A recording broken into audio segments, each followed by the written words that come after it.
아버지, 너무하세요! 이 한마디로 40년간 쌓아온 부정이 모두 무너졌습니다. 평생 자식들만 위해 살아온 저에게 제 큰아들이 던진 말이었습니다. 그 순간 정말 충격이었어요. 내가 뭘 그렇게 잘못했나 싶어서요. 저는 그냥 남은 인생을 편안하게 살고 싶었을 뿐인데, 여러분도 혹시 이런 고민해 보신 적 있으신가요? 국민연금만으로는 생활이 빠듯하고 자식들에게 손 벌리기는 싫고, 그런데 막상 내 집으로 노후를 준비하려 하니까 자식들이 반대한다면?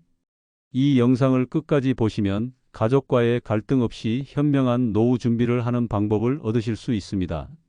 안녕하세요. 사연노후 채널입니다. 오늘도 여러분께 진솔한 노후 이야기를 들려드리려고 합니다. 좋아요와 구독으로 더 많은 이야기를 함께 만나보세요. 그럼 지금부터 제 이야기를 시작하겠습니다. 저는 올해 70세가 된 최영수입니다. 서울 외곽에서 혼자 살고 있어요.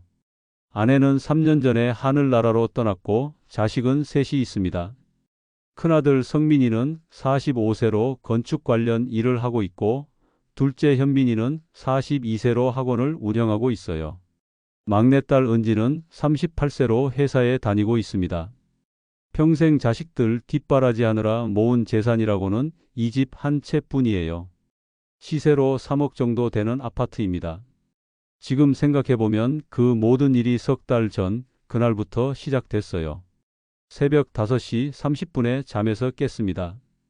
나이가 들면서 잠이 정말 줄어들었어요. 한참을 뒤척이다가 포기하고 일어났습니다. 혼자 사는 집이 너무 조용하더라고요. 아내가 떠난 지 벌써 3년이 흘렀는데 아직도 이 적막감에 적응이 안 됩니다. 간단히 아침을 먹고 혈압약 처방받으러 병원에 다녀왔어요. 병원비가 5만 원이 그냥 나가더라고요. 집에 와서 통장을 들여다보니 한숨이 나왔습니다. 국민연금 45만 원으로는 정말 빠듯해요. 전기요금, 가스비, 관리비만 해도 20만 원은 훌쩍 넘어가거든요. 요즘 물가는 계속 오르는데 연금은 그대로니까 갈수록 살기가 팍팍해지더라고요. 그러다 TV에서 주택연금 광고를 봤어요. 집을 담보로 맡기고 매달 연금을 받으세요. 우리 집 시세가 3억 정도 되니까 혹시 얼마나 받을 수 있을까 싶어서 은행에 가봤습니다. 상담받고 나니까 정말 놀랐어요. 어르신 70세에 3억 원 주택이시면 매달 89만 원 정도 받으실 수 있어요. 89만 원이면 국민연금과 합쳐서 매달 134만 원이에요. 그러면 생활이 훨씬 여유로워질 것 같았습니다. 나중에 제가 죽고 나면 집은 어떻게 되냐고 물어봤더니 집을 처분해서 연금 대출금을 정산하고 남는 게 있으면 가족들에게 준다고 하더라고요. 그때는 정말 희망이 보였어요. 이제 자식들 눈치 안 보고 편안하게 살 수 있겠다 싶었거든요.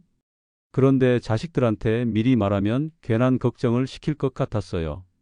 일단 진행하고 나서 자연스럽게 얘기하면 되겠다고 생각했습니다. 그날 밤 아내 사진을 보면서 혼잣말을 했어요. 여보, 우리가 평생 모은 게 이 집 하나인데, 이제 이걸로 편안하게 살아도 되겠지? 자식들도 다 컸고, 그런데 얘들이 이해해 줄까? 마음은 든든하면서도 한편으로는 자식들 생각에 조금 불안한 밤이었습니다. 그런데 그 불안감이 얼마나 정확한 예감이었는지 그때는 꿈에도 몰랐어요. 일주일 후 다시 은행에 가서 주택연금 신청서를 작성했어요. 그런데 막상 서류에 도장을 찍으려니까 손이 좀 떨리더라고요. 정말 내 결정이 맞는 걸까? 자식들이 나중에 뭐라고 할까? 이런 생각들이 머릿속을 맴돌았어요. 그래도 결심했습니다. 내 집이고 내 인생이니까 내가 결정할 권리가 있다고 생각했거든요. 한 달 뒤 승인 연락이 왔어요. 정말 마음이 한결 가벼워졌습니다. 이제 정말 편안하게 살 수 있겠구나 싶었죠. 첫 연금이 통장에 들어온 날을 잊을 수가 없어요. 89만 원이라는 숫자를 보니까 정말 현실이 된 것 같았어요. 국민연금과 합쳐서 134만 원, 이제 걱정 없이 살 수 있겠다는 생각이 들었습니다. 그런데 며칠 후에 큰아들 성민이가 집에 왔어요. 평소보다 좀 일찍 왔더라고요. 뭔가 이상했어요. 성민이가 자꾸 제 책상 위를 쳐다보더라고요. 거기에 통장이 놓여 있었거든요. 성민이가 통장을 보자고 하더라고요. 용돈 드리려고 한다면서요. 그래서 별 생각 없이 통장을 건네줬는데 성민이가 통장을 펼쳐보더니 갑자기 얼굴이 굳어졌어요. 통장에 한국주택금융공사라는 입금 내역이 찍혀 있었거든요. 첫 달 연금이 들어온 거였어요. 성민이가 한참 동안 말이 없더니 뭔가 심각한 표정이 되었어요. 그때부터 기분이 좀 이상했어요. 그날부터 성민이가 핸드폰을 꺼내서 단톡방에 뭔가 급하게 쓰기 시작했어요. 그 모습을 보니까 괜히 마음이 불편해지더라고요. 뭔가 큰 잘못을 저지른 것처럼 느껴졌어요. 그날 저녁부터 자식들 연락이 계속 왔어요. 둘째 현민이는 내일 꼭 뵈어야겠다고 하고 막내딸 은지도 아버지 무슨 일이에요? 라고 메시지를 보냈어요. 왜 이렇게 난리들인지 모르겠더라고요. 그냥 제가 편안하게 살려고 한 일인데 말이에요. 다음 날 큰아들이 회사 일찍 끝내고 왔어요. 표정이 정말 심각해 보였어요. 뭔가 정식으로 얘기하러 온 것 같은 분위기였죠. 성민이가 주택연금 가입한 거 맞냐고 물어보더라고요. 그래서 그렇다고 대답했는데 왜 상의를 안 했냐는 거예요.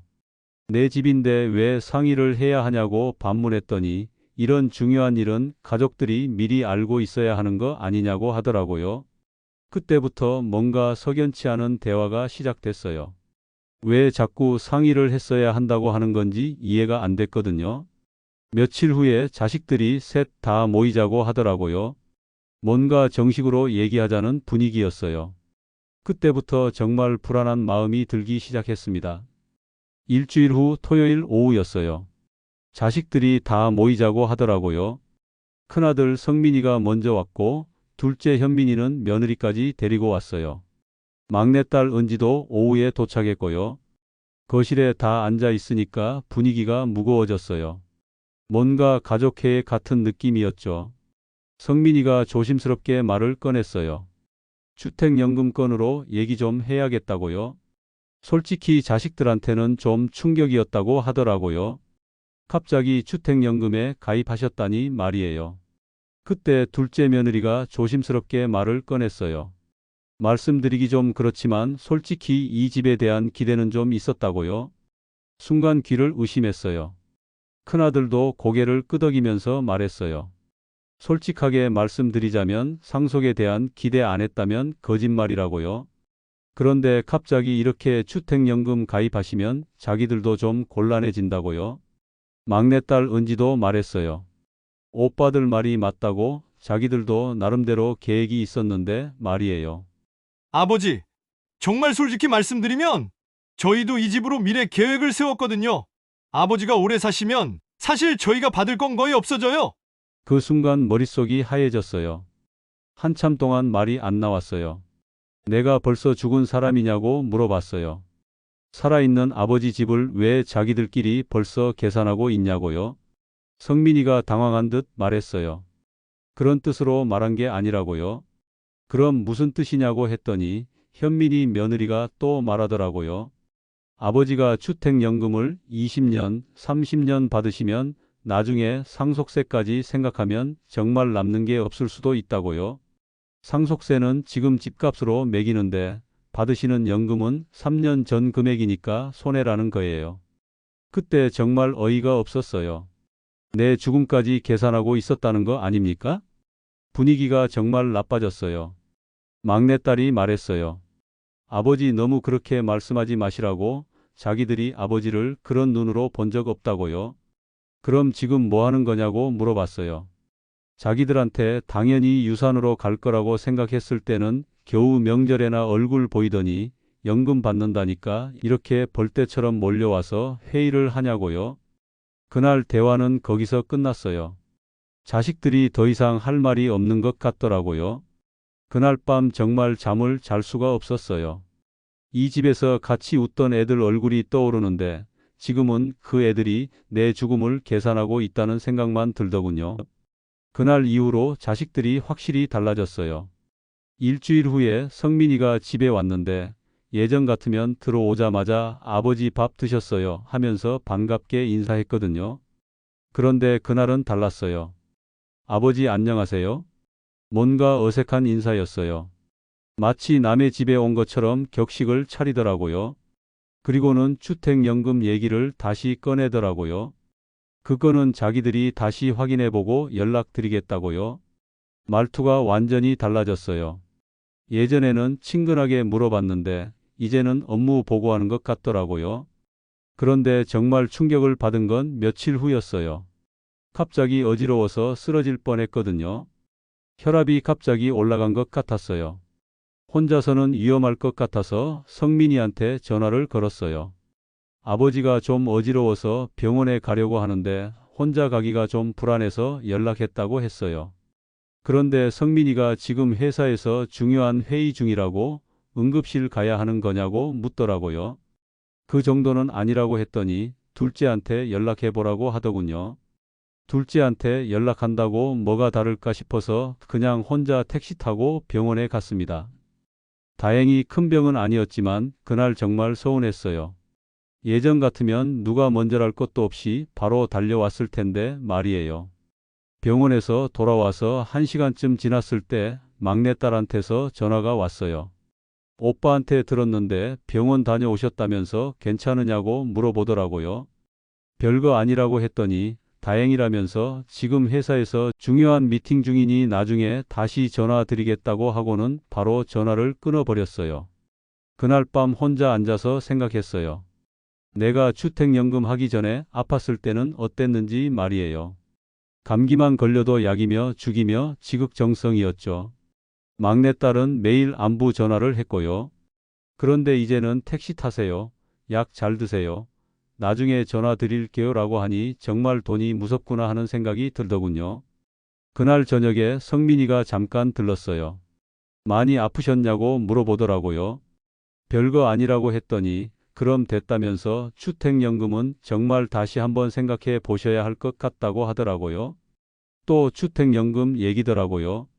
제가 아팠다는 건 관심 없고 그것만 관심 있어 보였어요.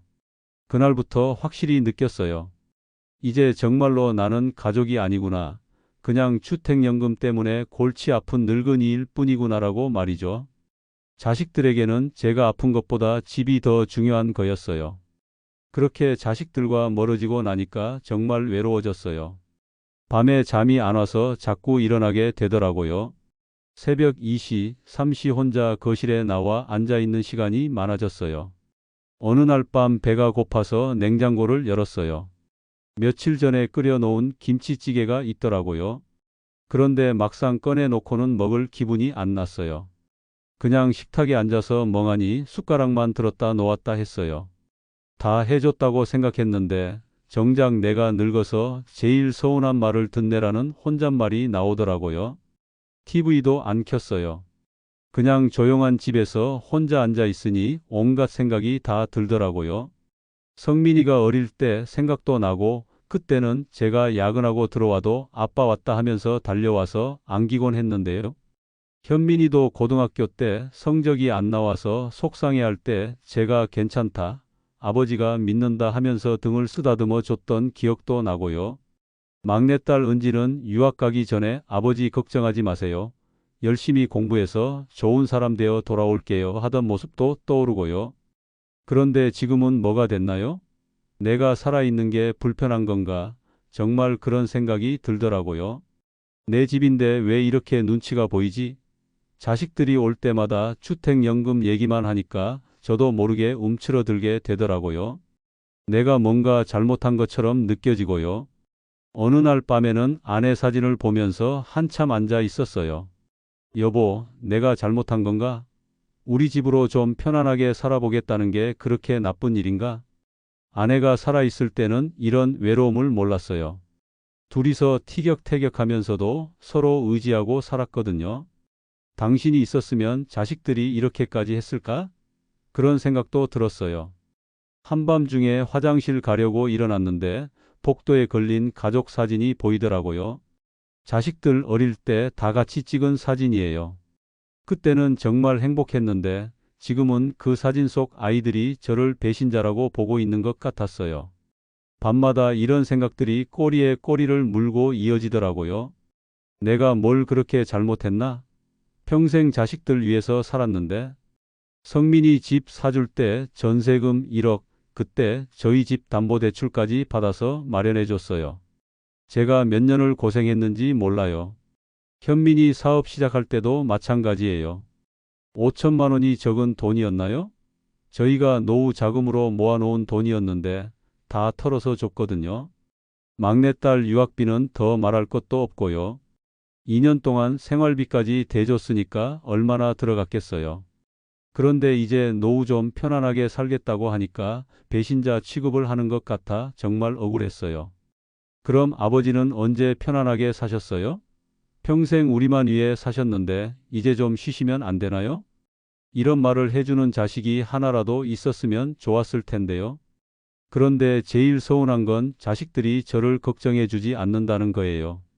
아버지 혼자 사시는데 외롭지 않으세요? 건강은 괜찮으세요? 필요한 건 없으세요? 이런 말 한번 들어본 적이 없어요. 오직 주택연금 얘기만 하거든요. 어느 날 밤에는 정말 화가 나서 소리를 질렀어요. 내가 뭘 잘못했는데 이렇게 구박을 받아야 하냐고요. 그러고 나서 또 후회됐어요. 내가 왜 이렇게 됐나 싶어서 말이에요. 이런 밤들이 계속 반복되니까 정말 힘들더라고요. 낮에는 그래도 할 일이 있어서 버티는데 밤이 되면 온갖 생각이 다 올라와요. 내가 너무 이기적인 건가? 정말 자식들한테 미리 얘기했어야 하나? 내가 잘못 생각한 건가? 이런 생각들이 머릿속에서 빙빙 돌더라고요. 그래도 결론은 같았어요. 아니다. 내 집이다. 내가 어떻게 하든 내 자유다. 그렇게 스스로를 다독이면서 또 하루를 버텨냈습니다. 하지만 이런 날들이 언제까지 계속될지 정말 막막했어요. 그렇게 혼자 괴로워하고 있는데 어느 주말에 자식들이 또 다 모이자고 하더라고요. 이번에는 셋 다 와서 진짜 진지한 표정이었어요. 뭔가 결론을 내리러 온 것 같은 분위기였죠. 성민이가 먼저 말을 꺼냈어요. 주택연금 건으로 자기들이 여러 가지 알아봤다고요. 여러 가지 문제점들이 있더라고요. 그래서 제안이 하나 있다고 하더라고요. 성민이가 고개를 끄덕였어요. 자기들이 매달 일정 금액을 드릴 테니까 계약 해지하라고요. 막내딸도 말했어요. 그게 나을 것 같다고. 주택연금은 여러 가지로 불리하다고요. 얼마를 줄 건데 물어봤어요. 성민이가 현민이랑 눈치를 보더니 한 40만 원 정도라고 하더라고요. 40만 원? 그럼 매달 134만 원씩 줄 수 있냐고 물어봤습니다. 주택연금 89만 원에 국민연금 45만 원 합친 금액을 말했어요. 그런데 셋 다 말이 없더라고요. 서로 눈치만 보고 있어요. 왜 대답이 없냐고 했더니 성민이가 어색하게 웃으면서 134만 원은 좀 많지 않냐고 하더라고요. 현민이도 말했어요. 자기들도 각자 생활이 있어서 그렇다고요. 그럼 100만 원은? 여전히 말이 없었습니다. 그때 깨달았어요. 아, 이 자식들이 진짜로 나에게 주는 돈을 아까워한다는 걸 말이죠. 내가 내 집으로 노후 좀 편안하게 살겠다는데 그게 그렇게 배 아프냐? 그날 자식들이 돌아간 후에 정말 화가 났어요. 결국 돈 때문이었어요. 자기들은 돈 한 푼 안 쓰고 싶어 하면서 저한테는 주택연금 하지 말라고 하는 거였어요. 그날 밤에 결심했어요. 이제 정말 끝장을 내자. 다음 날 아침에 핸드폰을 꺼내서 가족 단톡방에 메시지를 썼어요. 이 집은 내 집이다. 내 결정이 불편하면 연락도 하지 마라. 상속 기대 말아라. 이 집 얘기는 오늘로 끝이다. 보내고 나니까 속이 후련했어요. 몇 분 후에 성민이한테서 답장이 왔어요. 너무하신 거 아닙니까, 아버지? 제가 뭘 너무했다는 거죠? 평생 자식들만 위해서 살았는데 이제 좀 편안하게 살겠다고 하니까 반대하고 돈은 안 주면서 집은 팔지 말라고 하고 그런 자식들한테 제가 너무했다고요? 바로 답장을 보냈어요. 그래, 이젠 너무 안 했던 거 좀 하려 한다. 그러고 나서 단톡방을 나갔어요. 정말 끝이었어요. 그날부터 자식들한테서 연락이 오지 않았어요. 저도 연락하지 않았고요. 며칠 동안은 좀 서운했어요. 그래도 내 자식들인데 하는 생각이 들었거든요. 하지만 곧 깨달았어요. 이게 맞다고. 이제 정말로 제 인생을 살아야 한다고. 자식들은 제가 죽기만 기다리고 있었어요. 그런데 제가 왜 그런 자식들 눈치를 봐야 하나요? 이제 정말 자유로워졌습니다. 매달 들어오는 주택연금으로 편안하게 살면 되는 거예요. 누구 눈치 볼 것도 없고 누구한테 미안할 것도 없고요. 그렇게 자식들과 완전히 등을 돌렸습니다. 단톡방 메시지를 보낸 후 며칠이 지났어요. 정말 조용했어요.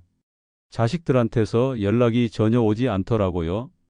그때는 속이 후련했는데 며칠 지나니까 묘한 기분이 들었어요. 밤에 잠이 안 와서 뒤척이면서 자꾸 생각이 나는 거예요. 내가 너무 심했나? 그래도 내 자식들인데 아예 연락을 끊어버린 게 맞나 싶어서요. 냉장고에 가서 물을 마시려다가 문에 붙어 있는 손자 사진을 봤어요. 성민이 아들인 준우가 유치원에서 그린 그림이었어요. 할아버지라고 삐뚤빼뚤 써놓은 글씨가 보이더라고요. 애들 얼굴도 이제 못 보는 건가? 준우랑 현민이 딸 예은이 이제 할아버지 없는 걸로 자라겠구나 싶어서 마음이 아팠어요. 핸드폰을 들었다 놓았다 했어요. 사과라도 해야 하나? 그런데 곧 생각을 바꿨어요. 아니다. 내가 뭘 잘못했다고? 며칠 더 지나니까 일상이 더 공허하게 느껴졌어요. 혼자 밥을 먹는데 정말 쓸쓸하더라고요. 예전에는 가끔이라도 자식들이 와서 같이 먹곤 했는데 이제는 정말 혼자예요. TV를 켜도 재미가 없어요. 드라마를 보다가 가족들이 화목하게 밥 먹는 장면이 나오면 채널을 돌려버렸어요. 괜히 기분만 나빠지거든요. 경로당에 가서 바둑을 두는데 옆에서 다른 어르신이 물어보더라고요. 박 선생 요즘 자식들은 잘 지내냐고요. 아, 다들 바쁘죠라고 대답했는데 괜히 예민해지더라고요. 왜 이렇게 됐을까? 난 그냥 편안하게 늙고 싶었을 뿐인데라는 생각이 들었어요. 그런데 제일 마음에 걸리는 건 손자들이었어요. 냉장고에 그대로 붙어 있는 준우 그림을 볼 때마다 가슴이 아팠어요. 애들이 손주들에게 뭐라고 말했을까요? 할아버지가 우리 집을 팔아버렸다고 했을까요? 돈 때문에 싸우는 할아버지로 기억될까봐 정말 속상했습니다. 어느 날은 거울을 보면서 혼잣말을 했어요. 내가 정말 이기적인 건가? 그런데 곧 고개를 저었어요. 아니야. 내 집인데 뭐가 이기적이야. 그렇게 스스로를 다독였어요. 그런데 정말 힘들었던 건 아내 제사일이 다가왔을 때였어요. 매년 이맘때면 자식들이 다 모여서 함께 제사를 지냈거든요. 그런데 이제는 어떻게 해야 할지 막막했습니다. 아내 사진을 보면서 말했어요.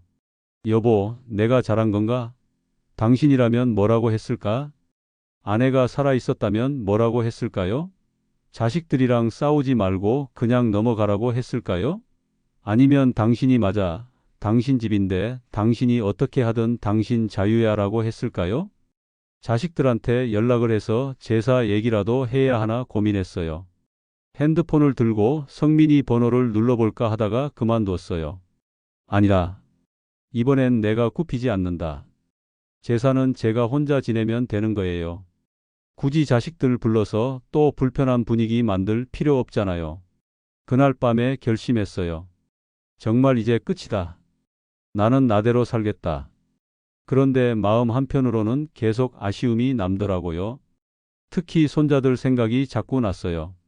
명절 때 할아버지 하면서 달려와서 안기던 모습들 말이에요. 하지만 어쩔 수 없죠. 제가 선택한 길이니까요. 자식들이 먼저 연락해오기 전까지는 절대 연락하지 않기로 했어요. 그렇게 또 며칠이 지났습니다. 그런데 어느 날 오후에 현관벨이 울렸어요. 요즘 찾아오는 사람이 없어서 누가 왔나 싶어서 문을 열어봤는데 막내딸 은지가 서 있더라고요. 손에 귤 한 봉지를 들고 있었어요. 순간 마음이 복잡했어요. 은지도 오빠들처럼 주택연금 얘기하러 온 건가 싶어서요. 은지가 들어와서 귤을 식탁에 놓더라고요. 아버지 귤 좀 사왔어요. 요즘 과일도 안 드시죠? 그런데 뭔가 분위기가 달랐어요. 오빠들처럼 무거운 표정이 아니라 평소와 같더라고요. 그래도 솔직히 물어봐야겠다 싶었어요. 너도 이 집 얘기하러 온 거냐? 은지가 잠깐 멈칫하더니 웃으면서 말했어요. 아니요. 그리고는 의자에 앉으면서 말했어요. 아버지 이 집 말이에요. 우리가 어렸을 때는 우리 보금자리였잖아요. 제가 초등학교 때 친구들이 놀러 와서 너네 집 정말 좋다 하던 기억도 나고 오빠들이 고등학교 때 이 집에서 친구들이랑 공부하던 것도 생각나고요. 무슨 얘기를 하려는 건지 모르겠더라고요. 그런데 이제는 아버지 노후를 지켜주는 집이잖아요. 아버지, 이 집이 아버지를 지켜주는 게 맞아요. 우리가 어렸을 때 우리를 지켜줬던 것처럼요. 그 말을 듣는 순간 눈물이 핑 돌았어요. 은지가 말했어요. 아버지 주택연금 하신 거 잘하셨어요. 정말이에요. 아버지가 편안하게 사셔야죠. 몇 달 만에 처음 듣는 따뜻한 말이었어요. 오빠들이 뭐라고 하든 상관없어요. 저도 처음엔 좀 서운했는데 차근히 생각해 보니까 이 집에 대한 결정권은 아버지한테 있다는 걸 깨달았어요. 은지가 귤 하나를 까면서 말했어요. 아버지 그동안 우리 위해서 얼마나 고생하셨어요. 제가 유학 갈 때도 생활비까지 다 대주시고요. 그건 당연한 거라고 했는데 은지가 말하더라고요. 당연하다고 생각하시니까 더 고마운 거예요. 그런데 이제 아버지가 편안하게 사시겠다고 하는데 그걸 반대한다는 게 말이 돼요? 정말 오랜만에 제 편을 들어주는 사람을 만난 기분이었어요. 오빠들은 왜 그러는 걸까 물어봤더니 은지가 아마 상속 생각 때문인 것 같은데 그게 중요한 게 아니라고 하더라고요. 너는 상속 생각 안 하냐고 물어봤어요. 은지가 웃으면서 말했어요. 아버지가 건강하게 오래 사시는 게 제일 중요하죠. 그리고 아버지가 행복하게 사시는 것도요. 눈물이 났어요. 정말로. 은지가 까준 귤을 먹으면서 생각했어요. 내 자식 중에도 나를 이해해주는 아이가 있구나. 아버지 근데 오빠들이랑은 언제까지 이렇게 지내실 거예요? 모르겠다고 했어요. 그래도 가족인데 가족이라고 해서 뭐든 참아야 하는 건 아니지. 은지가 고개를 끄덕였어요. 그것도 맞는 말씀이에요. 그날 은지와 오랜만에 편안한 대화를 했어요. 주택연금 얘기가 아니라 그냥 일상 얘기, 근황 얘기요. 아버지 혼자 계시는데 외롭지 않으세요? 외롭긴 하지. 그런데 뭐 어쩌겠냐? 제가 자주 올게요. 바쁠 텐데 괜찮냐고 했더니 아버지 보러 오는 게 바쁜 일보다 중요하다고 하더라고요. 은지가 돌아가기 전에 말했어요. 아버지 주택연금으로 편안하게 사세요. 그게 맞는 거예요. 고맙다 은지야. 그리고 오빠들 일은 너무 걱정하지 마세요. 시간이 지나면 이해할 거예요. 은지가 간 후에 혼자 앉아서 생각했어요. 그래도 내 말에 귀 기울여주는 자식이 하나는 있구나 하는 생각이 들었어요. 그날 밤은 오랜만에 편히 잠들 수 있었습니다. 적어도 한 명은 제 편이 있다는 걸 알았거든요. 은지가 다녀간 후 며칠이 지났는데 생각해보니 이대로 계속 갈 수는 없을 것 같았어요. 아무래도 한 번은 정리를 해야겠다 싶어서 자식들한테 연락을 했어요. 이번 주말에 집에 와라. 전화를 받더니 당황스러운 목소리로 말했어요. 아, 네, 알겠습니다. 토요일 저녁 자식들이 다 왔어요. 은지도 왔고요.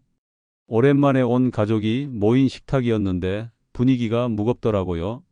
간단하게 찌개하고 반찬 몇 개 차렸는데 다들 젓가락질을 제대로 못하고 있어요.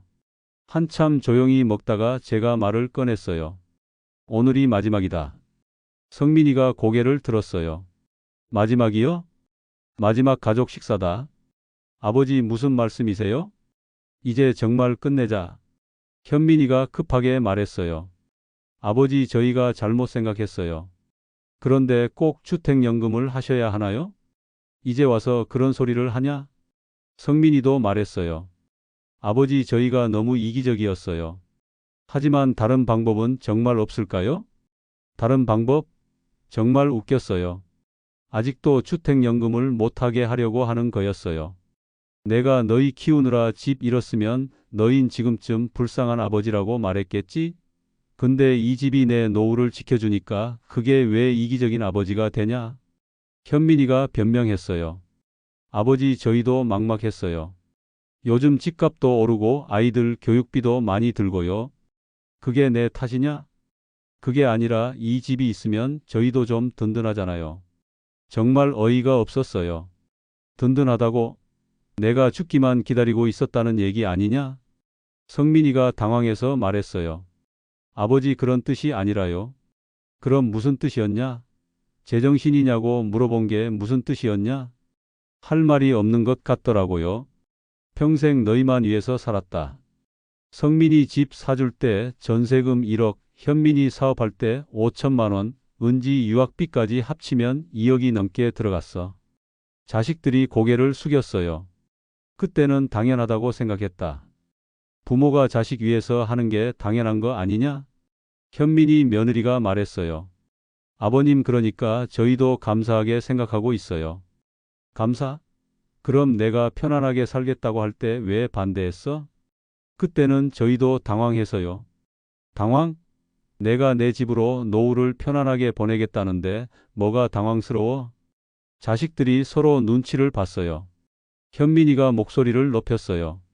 그럼 저희가 뭘 해야 하는데요? 아버지가 우리한테 원하는 게 뭐예요? 그 말을 듣는 순간 화가 확 올라왔어요. 내가 뭘 원한다고? 나는 너희한테 바라는 게 없다. 돈 달라는 것도 아니고 돌봐 달라는 것도 아니야. 그럼 뭐가 문제예요? 문제는 너희가 내 결정을 존중하지 않는다는 거다. 내 집으로 편안하게 살겠다고 하는데 왜 반대하냐? 성민이가 말했어요. 저희가 언제 아버지 결정을 존중 안 했어요? 언제? 주택연금 했다고 제정신이냐고 물어본 그날부터다. 식탁이 조용해졌어요. 이제 정리해 주겠다. 이 집 내가 연금 받으면서 살아가는 동안은 내 집이다. 그 이후엔 국가 거다. 너희한테 줄 것도 없고 받을 것도 없다. 성민이가 절망적인 목소리로 물었어요. 그럼 저희한텐 정말 아무것도 안 남는 거예요? 니들한테 남을 게 궁금하냐? 아버지한테 어떻게 했는지만 기억하면 된다. 은지가 눈물을 글썽이면서 말했어요. 아버지 너무 그렇게 말씀하지 마세요. 은지야 미안하다. 하지만 이제 정리할 때가 됐다. 현민이가 마지막으로 말했어요. 아버지 정말 다시 생각해 주세요. 저희가 잘못했어요. 이제 와서 잘못했다고? 내가 아플 때는 어디 있었냐? 아버지 앞으로는 달라질게요. 달라진다고? 내가 주택연금 해지하면 달라진다는 거냐? 현민이가 대답을 못하더라고요. 역시 그거구나. 결국 집 얘기구나. 성민이가 벌떡 일어나면서 말했어요. 좋습니다. 아버지 마음대로 하세요. 저희는 이제 모르겠어요. 그래, 모르겠다고 해라. 나도 너희 모르겠다. 성민이가 나가면서 문을 꽝 닫았어요. 현민이도 며느리 손을 잡고 따라 나갔고요. 은지만 마지막까지 남아있다가 말했어요. 아버지 오빠들도 시간이 지나면 이해할 거예요. 난 괜찮다. 너도 이만 가봐. 혼자 남아서 설거지를 하면서 생각했어요. 이제 정말 혼자구나. 하지만 후회는 없어요. 제 인생은 제가 사는 거니까요. 그날 밤 깊게 잠들었어요. 오랜만에 마음이 편안했거든요. 다음 날부터 정말 다른 삶이 시작됐어요. 아침에 일어나서 커피를 한 잔 마시고 신문을 읽고 경로당에 가서 바둑도 두고요. 오후에는 산책을 하거나 도서관에 가서 책을 읽기도 했어요. 매달 134만 원이 들어오니까 정말 여유로웠어요. 예전에는 전기요금 나오는 것도 걱정했는데 이제는 그런 걱정이 없더라고요. 가끔 좋은 반찬이 있으면 사 먹기도 하고 옷도 한두 벌 장만했어요. 자식들한테서는 연락이 전혀 오지 않았어요. 저도 연락하지 않았고요. 처음 며칠은 조금 섭섭했지만 시간이 지나니까 오히려 편해졌어요. 눈치 볼 일도 없고 누구한테 설명할 필요도 없고요. 한 달 후에 은지가 혼자 왔어요. 오빠들 몰래 온다고 하더라고요. 아버지 어떻게 지내세요? 편안하게 잘 지낸다고 했어요. 다행이에요. 아버지가 행복해 보이세요? 은지가 말했어요. 오빠들도 많이 후회하고 있어요. 그런데 자존심 때문에 먼저 연락을 못 하겠다고요? 그래도 저는 연락하지 않을 거라고 했어요. 이미 정리된 일이니까요. 은지는 이해한다고 하더라고요. 2달 후에 추석이 왔어요. 예전 같으면 자식들이 다 모여서 시끌벅적했을 텐데 이번에는 정말 조용했어요. 혼자 차례상을 차리고 아내한테 절을 했어요. 여보, 이제 정말 편안해졌어. 아무도 내 결정에 간섭하지 않고 눈치 볼 일도 없어. 그날 밤 아내 사진을 보면서 말했어요. 고마워 여보. 이 집이 나를 지켜주고 있어. 석 달이 지났을 때 경로당에서 만난 어르신이 물어봤어요. 박 선생은 주택연금 어떻게 생각하세요? 정말 좋다고 대답했어요. 자식들 눈치 안 보고 편안하게 살 수 있어서요. 그 어르신도 고민 중이라고 하더라고요. 자식들이 반대할까봐 걱정된다고요. 어르신, 자식들이 반대하면 더 해야 해요. 그게 진짜 자기 인생 사는 거예요. 그렇게 말씀드렸어요. 지금 주택연금을 시작한 지 6개월이 지났어요. 정말 후회하지 않습니다. 매달 들어오는 134만 원으로 정말 여유롭게 살고 있어요. 병원비 걱정도 없고 전기요금 걱정도 없어요. 작년 겨울에는 난방비 때문에 춥게 지냈는데 올겨울은 따뜻하게 보낼 수 있을 것 같아요. 가끔 맛있는 것도 사 먹고 친구들과 여행도 다녀왔어요. 경로당 어르신들과 부산에 1박 2일로 다녀왔는데 정말 오랜만에 즐거웠어요. 자식들한테서는 여전히 연락이 없어요. 저도 연락하지 않고요. 처음에는 서운했지만 이제는 이게 맞다는 생각이 들어요. 서로 상처 주지 말고 이렇게 사는 게 나을 수도 있거든요. 은지만 한 달에 한 번씩 혼자 놀러 와요. 어제 은행에서 전화가 왔어요. 주택연금 이용하시면서 불편한 점은 없으시냐고요? 전혀 없다고 대답했어요. 오히려 너무 만족한다고 했더니 직원이 기뻐하더라고요. 주택연금 때문에 가족과 갈등이 있는 분들이 많은데 어르신은 잘 해결하신 것 같다고 하더라고요. 해결이 아니라 정리했다고 말했어요. 요즘 주택연금에 관심 있는 어르신들이 제게 자주 물어봐요. 어떠냐고, 후회는 없냐고요? 전혀 후회 없다고 말씀드려요. 다만 자식들과는 갈등이 있을 수 있으니까 각오는 하라고 조언해 드리죠. 지난달에는 주택금융공사에서 주택연금 홍보 영상을 찍는다고 해서 참여했어요. 실제 이용자 인터뷰였거든요. 주택연금 가입하고 나서 어떻게 달라졌냐? 고 물어보더라고요. 자유로워졌다고 대답했어요. 경제적으로도 자유롭고 마음도 자유로워졌다고요. 가족과의 갈등은 없었냐고 물어보니까 있었지만 이제는 정리됐다고 했어요. 그 영상이 나중에 다른 어르신들에게 도움이 됐으면 좋겠어요. 오늘 아침에 거울을 보니까 얼굴이 많이 밝아진 것 같더라고요. 예전에는 항상 뭔가 걱정스러운 표정이었는데 이제는 편안해 보여요. 아내 사진에게 매일 얘기해요. 여보, 이제 정말 편안해졌어. 아무 걱정 없이 살 수 있어. 당신도 이 결정을 지지해 줄 거라고 생각해. 이 집이 우리를 지켜주고 있어. 젊었을 때는 우리가 이 집을 지켰고 이제는 이 집이 나를 지켜주고 있어. 정말 고마운 일이야. 여러분도 혹시 저와 같은 고민을 하고 계신다면 용기를 내보세요. 자식들 눈치 보지 마시고 본인의 행복을 먼저 생각하세요. 물론 가족과의 갈등이 있을 수도 있어요. 하지만 그것보다 본인의 노후가 더 중요합니다. 저는 주택연금 덕분에 진짜 제 인생을 살고 있어요. 누구한테도 미안하지 않고 당당하게 살고 있습니다. 이제 겨울이 오는데 올해는 따뜻하게 보낼 수 있을 것 같아요. 경제적으로도 마음으로도요. 여러분도 행복한 노후 보내세요. 그리고 기억하세요. 여러분의 집은 여러분의 것입니다.